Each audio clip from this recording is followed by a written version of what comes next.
Hopefully it doesn't fuck up. Big star. Now Pettis the blast. Oh, that hit Provo. Diving save. Hart as he flashes across. Briere sets up Carl. Side of the net. Deflected. Score! Briere moving in. Stop. Cuts to the middle. Still has it. Shot! Score! Here's Hughes giving it across. Oh, save! Save by Maher! Got it to him. He's an angle. Short-handed mid. He scores! Up top, cruising is Provorov. He scores! Ivan Provorov! What is going on, everyone? Welcome back to the Fired Up Podcast. Why are you laughing, Chris? the lag in the intro was just it would like skip clips. It's terrible. Oh God. Well, everything can't be perfect. So, welcome back to the Fired Up Podcast, everyone. I'm your host, Amedeo and Grassia, along with my partner, Chris Maher, as always. And we are always live streaming on the Painted Lines, TTP Sports, and Flyers Fan Mania 93. And for people that can't tune into the podcast, it's always going to be up on Apple, Spotify, wherever you listen to your podcast at. So we are getting very close to training camp, actually. It's a couple of days away. It's going to start on Thursday, September 23rd. And we got a little bit of concern today, with Alain Vigneault's press conference because the Flyers announced a couple of injuries, 5 injuries to be precise, and 3 of them are going to be a major impact to the roster. Well, one of them really, maybe 2 if you want to qualify as that. But so if you want to look at the injuries right now that were announced this afternoon, Kevin Hayes, he had a second abdominal injury this morning, and he's going to be out 6 to 8 weeks. Samuel Morin, he had right knee surgery on September 10th to remove loose bodies in his knee. He's going to be out 6 to 8 weeks. Wade Allison, a couple of days ago in the second rookie game against the Rangers, board play, his knee bended in a weird way, and he now has a right ankle sprain, and he's going to be out indefinitely. They are still doing MRIs as we speak to determine how bad it actually is. Zayd Wisdom, he had shoulder surgery in the offseason. He's going to be out indefinitely. And Cooper Zeki has an upper body injury. He's out 6 to 8 weeks. So, bit of a injury bug early. And it kind of sucks because Kevin Hayes, mainstay on the roster, he's your second line center. So now, maybe this could be a benefit because it's so early and you have all of training camp and preseason to figure out how to shape up the lines without Kevin Hayes. So, there's going to be some question marks. Claude Giroux possibly being at center again. Maybe Morgan Frost gets that spot. There's a lot of options that Alain Vigneault can do. He talked about it in his press conference. So they have a lot of time to figure that out, chemistry and whatnot. So, Chris, how are you doing today? I know you went to the rookie games and stuff recently, and just your thoughts on these injuries. I'm good, man. How are you? It's been fun last couple of days. Rookie games were cool. It was fun to get in there and, be able to watch live and all that stuff. Allison injury was not good. That was pretty much right in front of me. The glare of the glass was in my main point of vision. But as the play went up the ice, I'm like, something's not right here. There's only 4. And I look back and Allison's like crawling to the bench and I see his face. I was like, holy shit, that's not good. So as I'm watching it unfold, I'm like, oh God. And then the benches start, they start getting all rowdy and everything. And then they went to drop the puck. And I don't know if people saw this on the stream because I obviously didn't watch it, but I don't know if people watched it on the stream where if the camera followed Allison or if it followed the play, I'm not sure. But after they stopped playing, Allison was taken off. He couldn't put any weight on it. Yeah, I think Ratcliffe and one of the other trainers helped him get off the ice and go to the locker room. But that wasn't good. Obviously, the Hayes thing is different. One thing I just want to clear up about the Hayes thing. The Hayes injury is different from the other one. He already had the core muscle surgery. I think a lot of people are getting confused, like why is he getting that surgery now? He already had that. It's a different injury. Hayes was skating on Friday. He was in the scrimmage that the Flyers vets did before rookie camp on the other ice, and he also skated Monday. Felt a weird pain in his groin, and got an MRI and got surgery today. So that is different as well. Wisdom we knew about. Morin, that was basically blown up like his leg was like amputated. from the beginning is what it seemed like. And then as it unfolded, it was like, this really isn't that bad, and he's only on 6 to 8 weeks. Obviously he's getting, surgery and everything, so that's not the best either, but that was really blown out of proportion. But it sucks with all the injuries, but it's definitely going to be a competitive camp for the Flyers now that you look at it. I mean, it already was to begin with. It's going to be even more now because you have an open spot at center. Does Giroux start the season at center? Do you put Lawton there? There's a lot of questions, and obviously Morgan Frost is a big piece of that as well. So we're going to have to wait and see what happens. But what are your thoughts? It's funny that you mentioned Scott Lawton because for when I was thinking about all of this stuff, I'm like, wait a minute, Scott Lawton's on the team. I completely forgot about that because it's like with all the transactions they made this offseason, I'm just like, wait, we still have Lawton? We still have Lawton.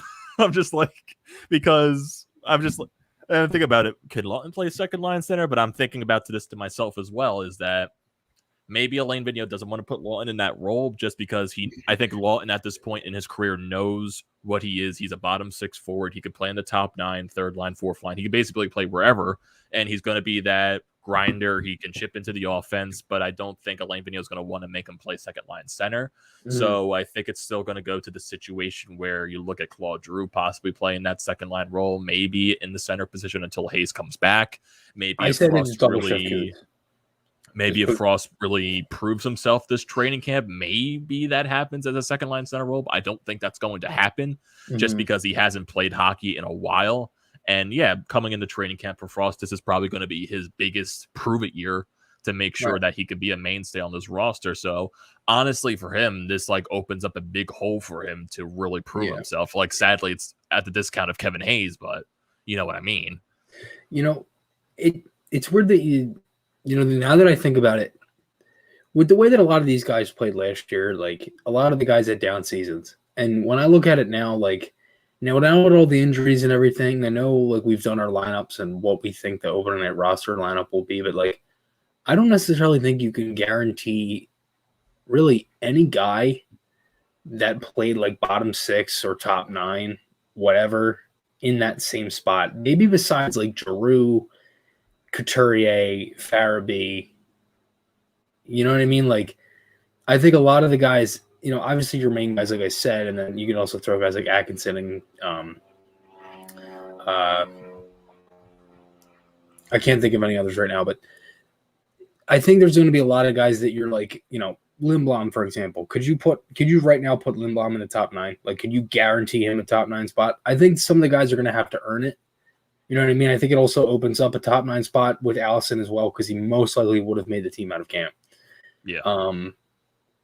It was also said too that I think this was from Chuck Fletcher that Allison wasn't going to play on a team in a fourth line role. He was going to be in a top nine role. So that definitely does open up a spot, because if you look at the Flyers wingers right now, you're looking at Travis Konechny, Cam Atkinson, Joel Farabee, James Van Riemsdyk, Claude Giroux, Oscar Lindblom, Scott Lawton, if you're looking at that role possibly.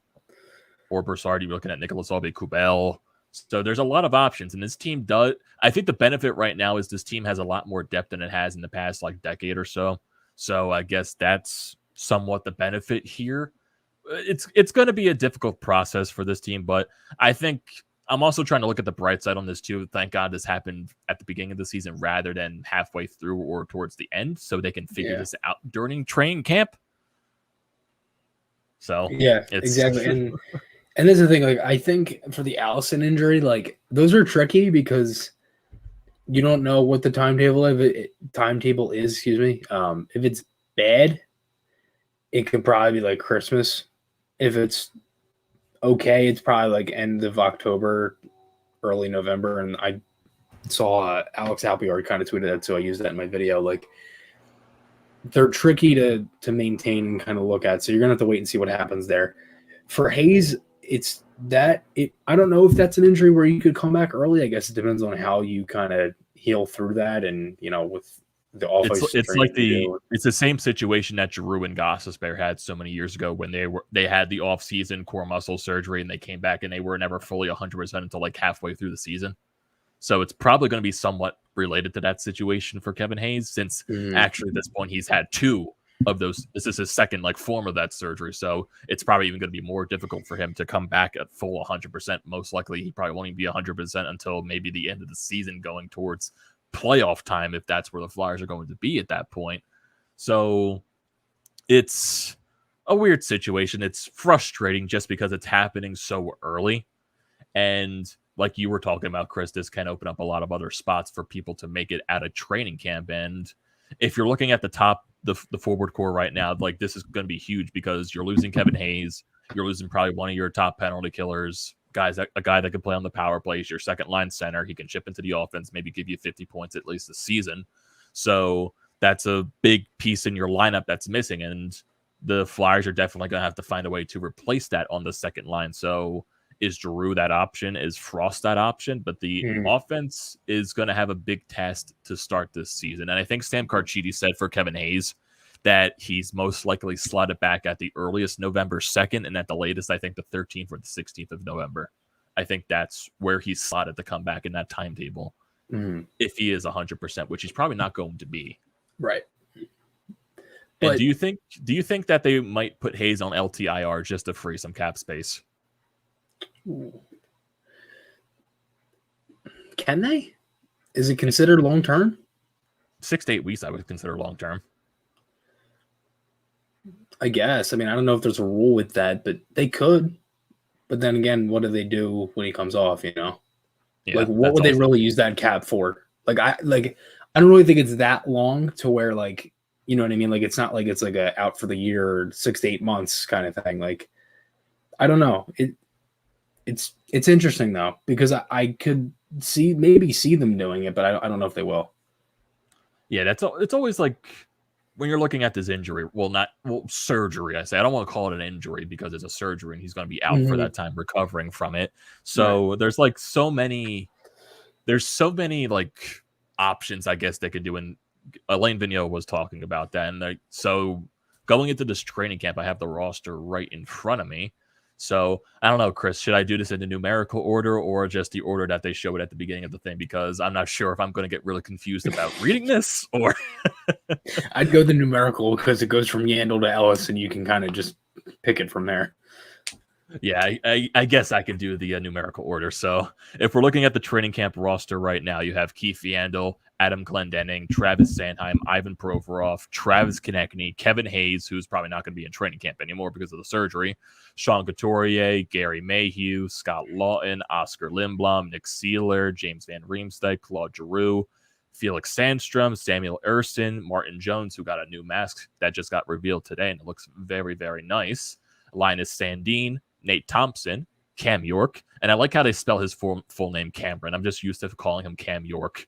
Yeah, Cal O'Reilly, Garnett Wilson, Morgan Frost, Logan Day, German Rupstop, Ryan Fitzgerald, Tyson Forster, who looked really good in the 2 rookie games that happened over the weekend. So hopefully this is going to be a big training camp for him.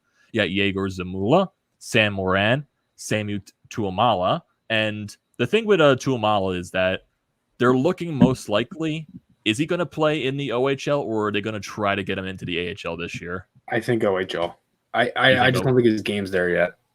Because I think he's going to play in a couple of preseason games, right? Before anything happens with him? You think? Probably. Maybe. I don't know. I personally thought Tuamala, he was better in the second rookie game, 100%. Then again, I could actually see the second rookie game better than the first one because whoever was recording the Rangers one just... It was an intern, we'll say it at that. Yeah. The Flyers actually had someone behind the camera doing it well. It was high. You could see it. Brian Smith was behind doing the commentating, and there was a scoreboard. The only thing that was missing was the score clock, but they're working on it. It's a lot better than it was when they did the scrimmages back when the bubble happened, and that was essentially the same thing. It looked like they were recording through the microwave door of an Easy Bake Oven. Yeah, it just was not good. But anyway, Tuamala was one of the guys that I personally thought, again, looked better. He drew a penalty. He had a couple good plays. I think his game is translating from the Finnish side to the North American side. He doesn't speak much English either, So it definitely was probably a culture shock coming over and playing. But I think he is one of them guys, though, where I think he just needs a little bit more time to adapt his game where he can actually get open and get his shot off. If he can get his shot off, I think that's the thing. I think it's not more of like the skating. I think his skating looked pretty good, but I think him getting open, using the explosiveness that he has to get that shot off, I think that's what he's got to work on. So I think probably a season in the OHL, see how he looks from there. And then, if he goes from OHL and then comes up and see how he looks at next year's development camp and rookie camp, and hopefully he plays better. But I think definitely a season in the OHL. I think it's a crucial year for him too. I think it's one of them things where, like, I've looked at some stuff that Bill Meltzer and Alex Appiah were saying, and I 100% agree with a lot of what they were saying. Like, it's a very crucial year for him, and I think it's one of them things where you just kind of have to see how it plays out with him, and we'll see what happens going into next year. Yeah, definitely, because he's going to be an interesting prospect to look at. They drafted him this year in the second round. He was their first pick of that just recent drafts, and he has a lot of upside in his game. So he's definitely going to be a prospect. If you're really into looking into the prospect pool, look out for him. Yeah. And one thing to remember, he fell. I mean, he was like looked at as like a top, I think he was a first round talent. I think he was projected in the 20s in the first like 26, round. I think 27. But a lot of guys dropped in this draft. Like, and there was another guy, Edvinsson. I think he ended up going to Toronto. Simon Edvinsson from Sweden. Forget where he went. I think it was Toronto. But he was like a first round talent, late first round, early second. He went like 78th. Yeah, there were a lot of teams taking reaches in this draft. So that's what happens. That's what happens when you go through a. No, it wasn't Edvinsson because he went 6th overall. So I'm completely wrong there. But there was a different guy that was from Sweden. I forget his name now. My apologies. But he was a very high-end talent, and he ended up going in the 3rd round. So, yeah. Well, shows how much I remember on the draft. It's been a long off season, so we'll let it slide there. So looking at the rest of this training camp roster, Wade Allison, he's out indefinitely, so he's not going to be participating in training camp. You got Tanner Linzinski, Jackson Cates, Zaid Wisdom, who's also not going to be participating because of his shoulder surgery recovery. Justin Braun, Nicholas Albig-Kubel, Mason Millman, Maxime Shushko, Wyatt Wiley, Kirill Ustamenko, Cooper Zek, Rasmus Ristolainen, Max Willman, Elliot Deone, Ethan Sampson, Connor McClellan, Isaac Ratcliffe, Brian Zanetti, Matthew Strom, Carter Hart. I don't even know how to pronounce Quinn. How do you pronounce this guy's last name? Quinn. They said they were pronouncing it Sheeman. Sheeman? Yeah. So Quinn Sheeman. You got Jackson Vandeleest, Connor Butterman, Linus Hogberg, John Randall Avon, Joel Farabee, Cam Atkinson, and Ryan Ellis to round up the roster for training camp. So another person that I want to talk about here, like especially during his performance in the rookie games and hopefully what he can provide for training camp this year and maybe what he can showcase in preseason, is Tyson Forrester. Because, man, his shot even though it's a rookie game, man, his shot is legit. Yeah. And that's the thing. I think the shot has always been there with Forrester, but the skating wasn't there, and it looks a lot better than it does now. He said he's shaved off some fat too, which was good, and he looks faster. He looks stronger with his skates, and had that last second chance in the rookie game to tie that up. He just fired it high. But yeah, he's another. Again, the shot is there with him, and I think if you get him open again, it's like Tuamala. If you get him open and he's physical enough, like Tuamala's only 18, he's still young. He can still put on some weight and everything and some muscle and stuff like that. So I think if he does that, I'm looking, Tuamala and Forster, they're very similar players in my opinion. Not, completely similar, but there's a lot of similarities with the way that they play. But yeah, Forster looks very good, and I thought he looked good in the half ice 3-on-3. Now there's only so much you can look into that. As I said, it's half ice, it's 3-on-3, and a guy like Ratcliffe can take 2 strides and he's net mouth in front of the net. So it's like there's really no point. But he had I think he scored 5 goals in that. His shot looked good there, and it continued in the rookie camp. So he had an absolute bullet of a one-timer in the first game, in the first minute. don't you just love how the Flyers just started that game on the power play too? Yes. Like the stream was like 20 seconds late. They started the game on the power play, didn't even see the puck drop, and they had some of the most crisp passing on the power play. Yeah, Like, I put a tweet out there saying that the Flyers look like they fixed their power play with a sarcastic everything involved in that tweet. That was probably like the best power play I've seen in a while. So that was fun to see at least. yeah, that's probably what the big club is going to be working on too, is moving it quick. And obviously, if you put that power play in the NHL, it's not going to work. But like, you get my point. So. So if we want to look at the training camp schedule for upcoming, so training camp, it's going to start on Thursday, September 23rd. So you're going to have 3 different practices, Group C, A, and B.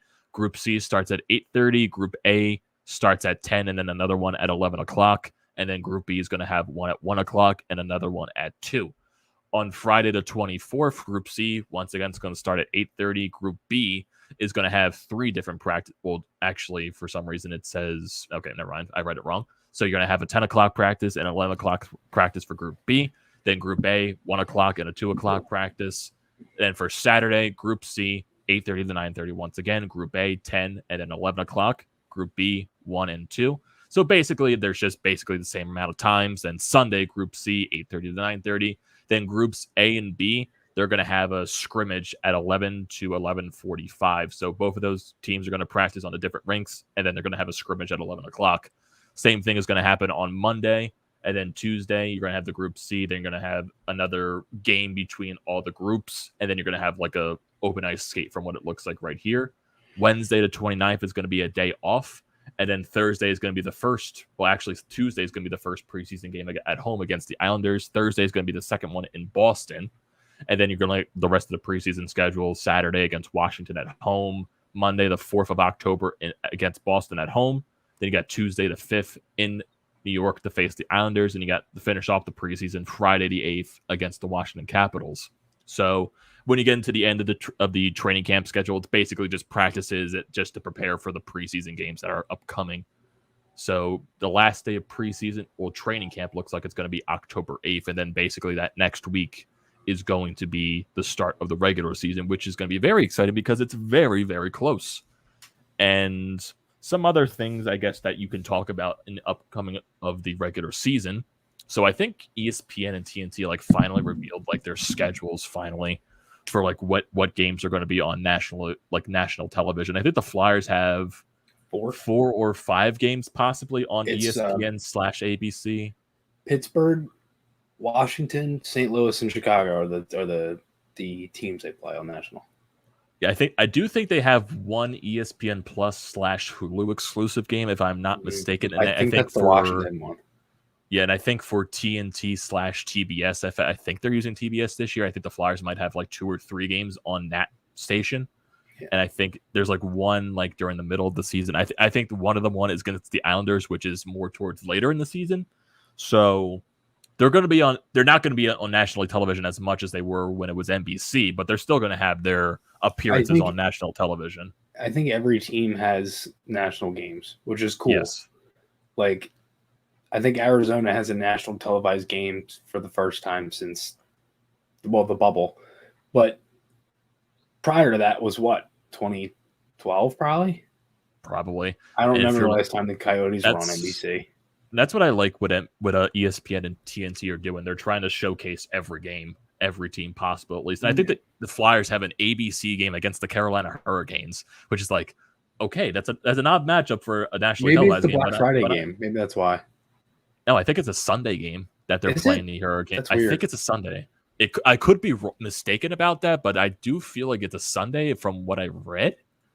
But let me check the Flyers schedule again because I could be wrong about that when they play the Hurricanes. Mm-hmm. So let me look at their schedule upcoming. So we got, so you said Black Friday game. Okay, it could be the Black Friday game. I actually have to look at the ESPN schedule again to make sure about that. Mm-hmm. And we also got something from Joel Fairmeme saying that Columbus doesn't have a single game on TNT. So I guess that sucks for Columbus. Here's the thing: Does Buffalo have any national televised games? I think that's the most important thing. The Flyers preseason game against the Bruins is on TNT. It is? The game next Thursday. Interesting. I want to find that out. So ESPN NHL schedule, because I know they released that schedule like a couple of days ago, and I need to figure that out for the Flyers standpoint. Yeah. So we got Flyers versus Carolina Hurricanes. That's the beginning of that's November. So let me go to November, Black Friday. So we got Flyers in Carolina. It does not say anything there for nationally televised. Okay, so the ABC game on Black Friday is Chicago versus St. Louis. Oh, okay. So the Flyers don't have a nationally televised game. Yeah, I think it's a Sunday when they play the Hurricanes on national television. I think it's later in this season, if I'm not mistaken. So let me see. November, they don't play them on Sunday. December, no. January, no. February, no. March, doesn't look like it. April. Where is that Carolina game that I saw that's on ABC? Maybe it's not a Sunday, but I know it's a Carolina game. I remember seeing that. We'll figure it out in due time. So, in terms of, I guess, other stuff going into March 12th at 3:00 in Carolina on ABC. March 12th, what day is that? Probably I would have a calendar. It's a Saturday game. Okay, I was one day off. That's probably why. Yeah. It's one day off. Okay, so I knew it was like later in the season. I just couldn't think if it was a Saturday or a Sunday. I think that's their only ABC game this year, though, against Carolina. I know they have like a bunch of ESPN and like ESPN Plus, but I think that's like the sole games that ABC I game. see. This is from CBS. First game is on TV is October 20th against Boston at home. That's on TNT. October 27th against Edmonton on the road. That's on TNT. Then the next one, ESPN Plus, December 21st against the Capitals. That's at home. January 6th against the Penguins on ESPN Plus. Boston on the road, 7:00 on ESPN. The 3:00 game, March 5th, against the Blackhawks. That's on ABC. So they have two ABC games in the same month, a week apart from each other, Saturday and Saturday. Okay, yeah. So I have the ESPN television schedule right here. So if I can find some Flyers games, I know the Flyers have one a little early in the season around this. This is the ESPN Plus Hulu games. Okay. So for the Flyers on ESPN Plus / Hulu, they have one on April 25th against the Chicago Blackhawks. They have one on March 24th against the St. Louis Blues. They have one on January 6th at 7 p.m. against Pittsburgh. I think that might be it for the ESPN Plus / Hulu. So going towards the ESPN exclusive games, they have one on January 13th against the Boston Bruins. They have one on April 12th against the Washington Capitals. And I think that is it for the Flyers with ESPN. Yeah, it seems like it. So if we look at also Turner. They have a 2:00 game against the Islanders on March 20th at home. 2:00? 2:00? 2:00. I find that to be an odd time. I'm wondering if the Sixers or there's a concert that night. Possibly. Okay, so we have the TNT regular season schedule. So we have October 20th, Boston versus the Philadelphia Flyers. That'll be on TNT. Then you'll have one of the West Coast games, Flyers versus the Edmonton Oilers. For some reason, like this schedule has like certain games bolded while others aren't. So this Flyers against the Edmonton Oilers isn't bolded, but I wonder if that's like going to be TNT Plus, like your local broadcast. I wonder. Yeah. So I wonder if that's what it means, or they're just highlighting specific games, if I'm not mistaken. So they have those two games early in the season.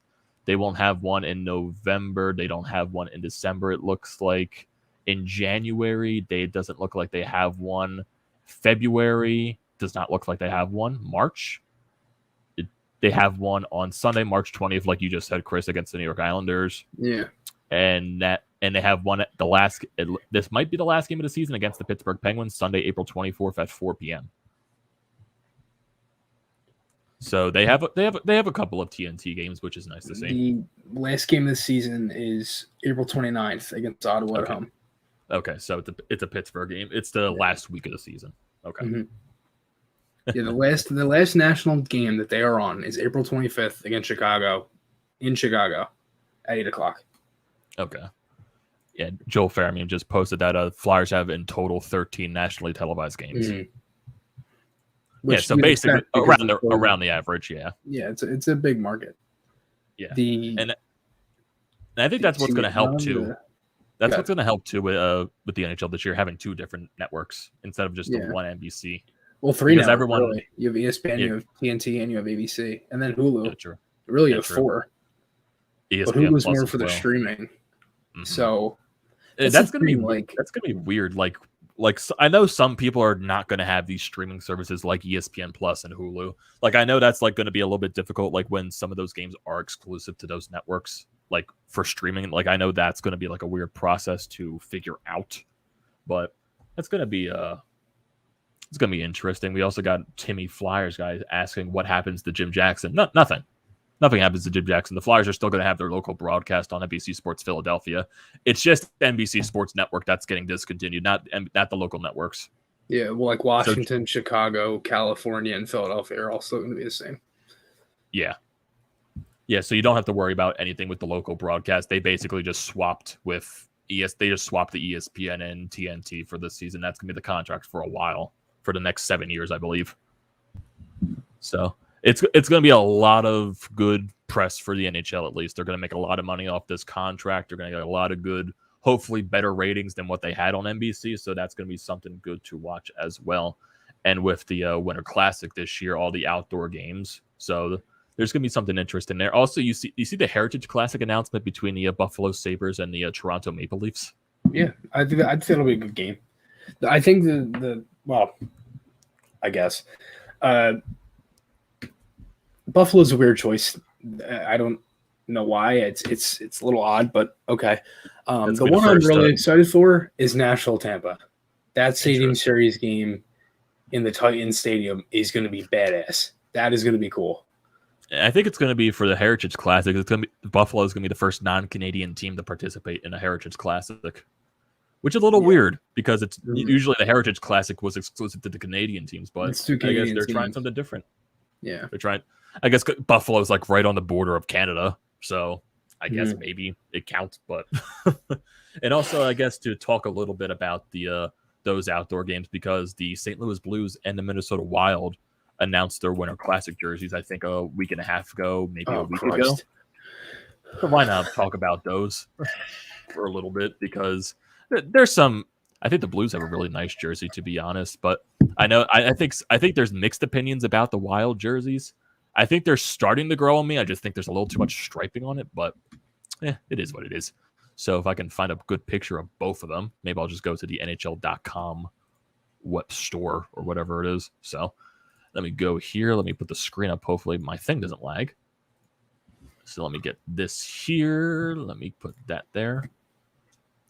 So let me put that on the screen. So here is your Minnesota Wild Winter Classic jersey from what they revealed. So should I buy this right now? There's only 5 size 60s left, according to NHL.com. So I guess your first, I know, I think you saw this before, Chris, but I guess what are your full opinions on the Winter Classic jersey for the Minnesota Wild? I like both. Also, one quick thing, even though this is really off topic, I think the Flyers messed up the roster and Brassard wasn't on it. Brassard was not on it? Yeah, because now it's updated and it says 58 players, and now Brassard's on it. So I don't know if they updated the article or what. Oh yeah, Brassard's not on this. I did not even realize that. Because I just got a comment on YouTube that said, any idea why Brassard's not on here? I'm like, well, there's 57 guys. I didn't miss over one, right? And I'm like, oh, wait, shit.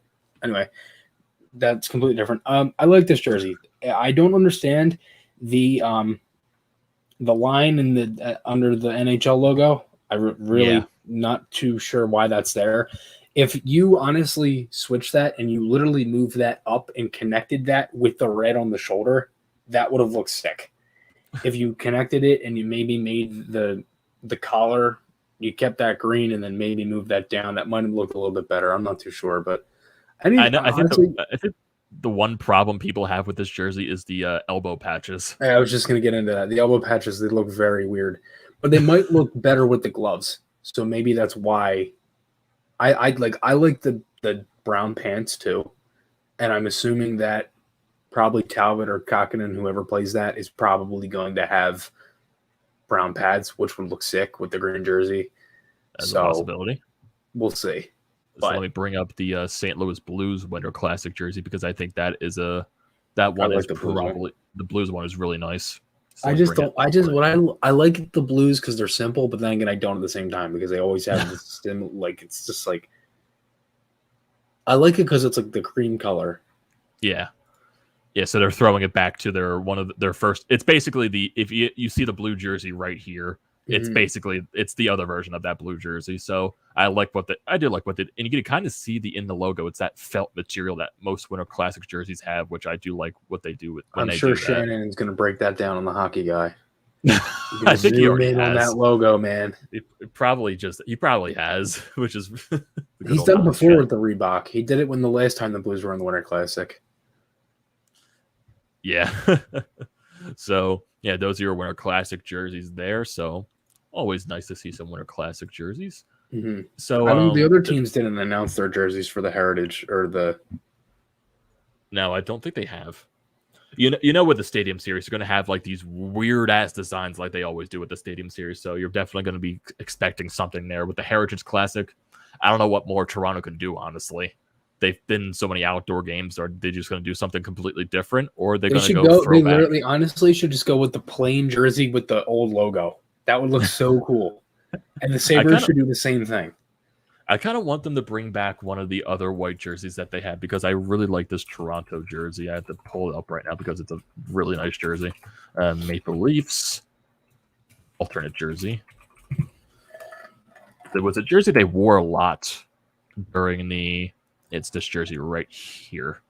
If I can pull it up fully. Let's bring that up. Let me bring the share screen up. I do not want to accidentally stop my camera. Let me bring that here. Let me get that there. There we go. And like pull it up. That's the jersey I want them to go back to for the Heritage. Yeah. I like this jersey a lot. I like that one too. So who knows what could happen? Honestly, I can't. I'm not even going to like predict what the hell they're going to do. It's just like, I guess let them do what they want. So Timmy also has a question right here about if you have Disney Plus, do you already have ESPN Plus? I think there are packages where Disney Plus does give you Hulu and ESPN Plus included in the package. So there's a package. It's like $13 a month, and it's Disney Plus, Hulu, and ESPN Plus. But like Hulu and ESPN Plus is like. You get limited stuff on those. Disney, you get the full thing. I know for a fact for ESPN Plus and Hulu, you get limited, and there's like ads and everything. So I don't know if you would do that, but because me and my family, we have Verizon, and Verizon gave us Disney Plus for free, like when it first came out, and then they eventually we upgraded our package, which also gave us ESPN Plus. It gave us Hulu, I think. It gave us Discovery Channel as well.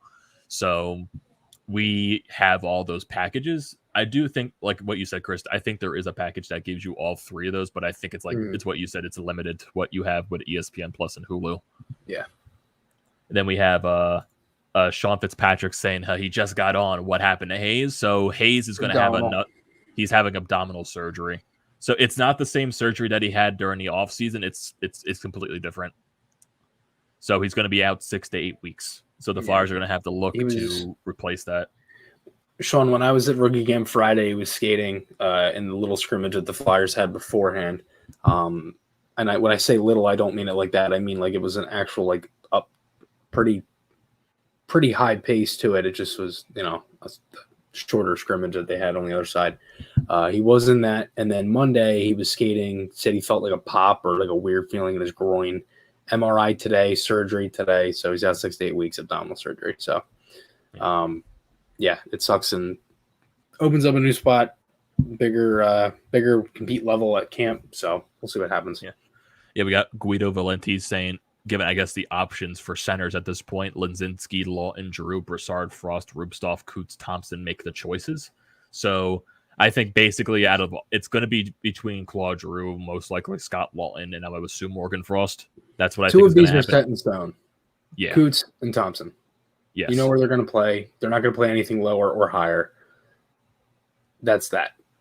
The others, you can put Giroux, you can put Lawton, you got Brassard, Legzinski, perfectly fine with Tanner Legzinski playing center. We'll see. Yeah. And Sean Fitzpatrick, the only saving grace, it could have been Nate Thompson. Don't tell that to Flyers fans. The Flyers fans hate Nate Thompson for some weird reason. I don't know why. I don't get it. I just don't get it. There's just like this like worldwide hate in the Flyers fan base for Nate Thompson. I have no idea why, but it just is. It's been like that since the bubble of the 2020 playoffs. I don't know why. And Guido Valentin also says maybe Linus Sandin is a long shot at the right wing position. There's a possibility. That's what training camp is for people to prove what they can, if they can make the roster. If not, they'll be down playing in the AHL. That's basically what is going to happen. Then we got Trevor Giroux saying he's upset about the injuries, but he's happy to have that we have guys to fill those spots. Go Flyers. Yeah, that's what I brought up earlier. This team has a lot more depth than it has in previous years, and probably the best depth that they had over a decade at this point. So that's the benefit of having all those players you can slot in. So that's what training camp's going to be for. Fill in those spots, and let's see who can fill in those spots for the upcoming regular season. So hopefully we can have something that is positive. But I do think this is going to be the biggest test for Morgan Frost. I feel like it is going to come down to between him and Giroux, like filling in that second line center spot. That's just my gut feeling. Mm-hmm. So this is going to be a huge year for Frost. Let's see what he can provide in training camp, and he can prove it enough. He's going to make the roster. He looks a lot better coming into training camp. He put on a couple of pounds. He lifted the weights a little bit. He's stronger. So I'm kind of more excited for Morgan Frost. I'm not going to hold him to this high expectation like some people do, but I'm just like, if he has the chance, he's going to earn it, and he's going to have to prove what he can do. I feel like that's what's all is going to happen. Would you think the same thing, Chris, or do you think something else? No, I agree. I think if he has the chance, he's got to take it. And I think for right now, I think he's in a pretty good spot, and I think he looked good in camp. I think everything that you would expect Frost to do, he did. And hands wise, he's got all of it. He's got the shot. He has everything. It's just the weight and everything. And I think he proved that. And I think he played really well. So we'll see how he does in camp, and we'll see if he impresses AV and the coaching staff. And if he makes the team, he'll make the team, and we'll see how it goes from there. Yeah, like with also these injuries as well, just it like sucks for guys like Moran and Wade Allison, just because for Allison, this is like his first full offseason in a while that he was healthy and he actually had time to train to get prepped for the season, and just an accident happened during a rookie game. And I know people were going to complain like, oh, why was Allison in the rookie game? Blah, blah, blah, blah, blah. It's just, he's a rookie. He didn't play as many games to qualify for his like full first season. So he had to play the rookie game. And then again, like if he played well, everybody was like, "Oh, it was great for put him in the rookie game." You know what I mean? So it goes both ways. Yeah, there's no in between. Yeah, so yeah, it's sad for him to see that happen, and for Sam Moran, it just sucks that because this guy can't just catch a break. He was healthy last year. He scored his first NHL goal last season, and now he has to go for this surgery just to get some stuff out of his knee. So definitely going back to like the whole Moran announcement, I think on both sides there's a little bit of fibbing there, because significant. I wish it was Anthony Sanfilippo of Crossing Broad that posted the report. I'm not gonna fully blame him for everything. I just I wish you can describe a little bit more what significant means, but then also you don't want to discredit your source where you got the information from, which I can understand that. And for this, when Riley Cote of Nasty Knuckles, former Flyers enforcer, had the text message with Sam Moran, Sam Moran brushed it off saying oh, it's not that big of a deal. I just messed up my knee a little bit. It's nothing significant at all. I would say 6 to 8 weeks is a little bit significant. There's truths and falses on both sides, but it's like when you first hear the report, you hear that significant injury, Sam Moran. Oh, he had the ACL injuries before. Is it something like that? So that's where people went to that extreme. And then you saw the post from Riley Cote saying that, oh, Sam Moran said it's nothing there. It's fake news, blah, blah, blah, blah, blah. But I think it definitely is completely blown way out of proportion. 6 to 8 weeks, he'll figure it out there. So that's all that there. So Sam Moran sadly can't catch a break, but hopefully he'll be back to be that 7th defenseman, which he probably was going to be at the start of the season. So, and I guess in terms of like replacing him for that little stint, like who do you think could be that? I guess that fill-in guy for Sam Moran, most likely one of the guys that they signed for the AHL. That would be my guess. I think he'd probably play 7D and then probably would play down in Lehigh, would be my guess. Yeah. I'd say probably the same to Cooper Zek too, but he was also hurt. He's out 6 to 8 weeks upper body, so he looked pretty good in camp as well, so we'll see. And also, this is a different, like completely side topic from Joel Fairman. He says, have either of you updated to the iOS 15 yet? I have not yet. I don't know if I have an update. I'll probably check that later, but is it like a bad thing or is it a good thing? Like, I don't know, I'm going to do it right now. I currently can't do that right now because I'm on a mobile hotspot with the Wi-Fi with the podcast because my father is in the basement in a meeting. Maybe he's telling us because it's a bad thing. Maybe we should wait for what he says. Maybe if you could post something down there about iOS 15, that would be very, very nice. So, so I'm trying to think about it, if there's like anything. Like I think if you're talking about like news around the NHL. There was with the Columbus Blue Jackets with Zach Rinaldo. He's not being allowed to be in training camp because he didn't get vaccinated. And also for Flyers fans this year too. For fans are allowed at training camp. So for training camp, you don't need to show your vaccination card, but you need to have a mask. The mask is required, and that's the same thing for the Wells Fargo Center for Flyers and Sixers games. The vaccination identification is not going to be required, but you are required to wear a mask. So it's with the new mandates with indoor policies now. The government, they made the mask mandate required again. So I'm fine with it. At least we can have full capacity at Flyers games this year. There's not going to be any restrictions on that. Just wear your mask and you'll be fine.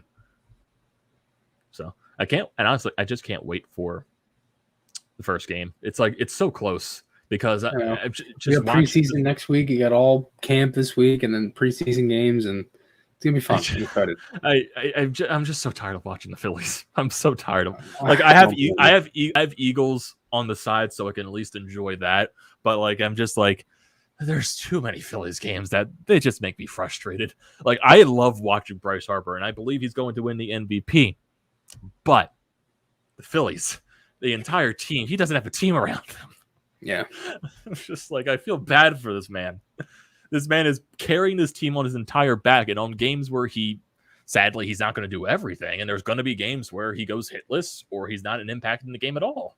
And sadly, that happened yesterday when you lose to an 102 loss team in the Baltimore Orioles. It's just fire in the brimstone at this point. Oh man, I think you need to start the Phillied Up podcast. No. And Joel Fairman says he's not watching the Phillies, he's just watching Bryce. But would that entail watching the game, or do you just like flip the channel on specifically when Harper's at bats come up? Because that might be that might be a good choice, but sadly I can't do that because I do stuff for Hunter Brody on Broads Media, so I have to watch the game.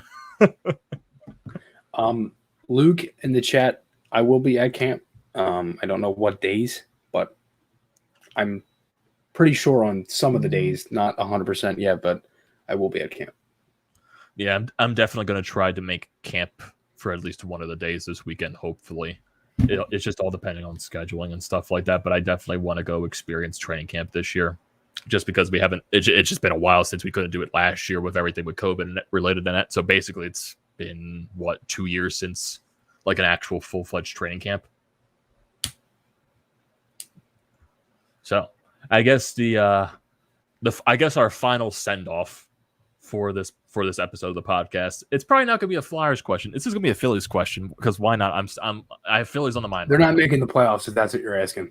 I wasn't going to ask that question. Is Harper MVP? Yes. Yeah. Yes. People in the chat, do you think Bryce Harper is going to win the MVP? Because I believe he should. Right now, he is favorited to win the MVP. I think his odds are like at a -125 in Vegas right now. So Do you think Bryce Harper is going to win the MVP? I know this is completely off topic, but the Phillies make me mad. So I think that's a good send-off point as anything, and I'll be waiting for some of these comments to pop up. Yeah, we got Luke saying he'll be there on Saturday and Sunday. We got Joel Fairbeam saying that the Phillies almost got no-hit by John Mean last night. Yes, we did. Almost did. 100% no doubt Bryce Harper wins the MVP this year. Yeah, there we go. I think that's set in stone. Bryce Harper is winning the MVP this year, and hopefully the Phillies don't make a mockery of everything. Hopefully they win some games against the Orioles and the Pirates. Phillies. We need Flyers hockey back. That's the basic summary of this entire conversation. Flyers hockey really needs to come back. And thankfully, its training camp starts this Thursday. So we are very close to the season. And then the first preseason game is going to be next Tuesday against the New York Islanders in the Wells Fargo Center. Not that far away. So that's going to do it for this episode of the Florida Podcast. Thank you for everyone that joined here today in the comment sections and everything. For people that either joined late, didn't join at all, you have Apple, Spotify, wherever you listen to your podcast at. That will be posted as this episode will end. So don't forget to look for it there. And for people, just check out the Painted Lines, everything to do, YouTube, social media. Painted Lines is growing every single day, especially during Eagle season. So definitely go check them out. Definitely go check out Flyers Fan Mania 93 for Chris Maher. Continue to grow his subscriber count. Also, do not forget to check out my page, TTP Sports. Help me grow my page, please. I'm begging you. So, yeah, definitely go check out all that stuff. Definitely check out the Florida Podcast everywhere you can. Social media, YouTube, everything. Don't forget to check us out. So, thank you for joining, everyone. And we will see you next time.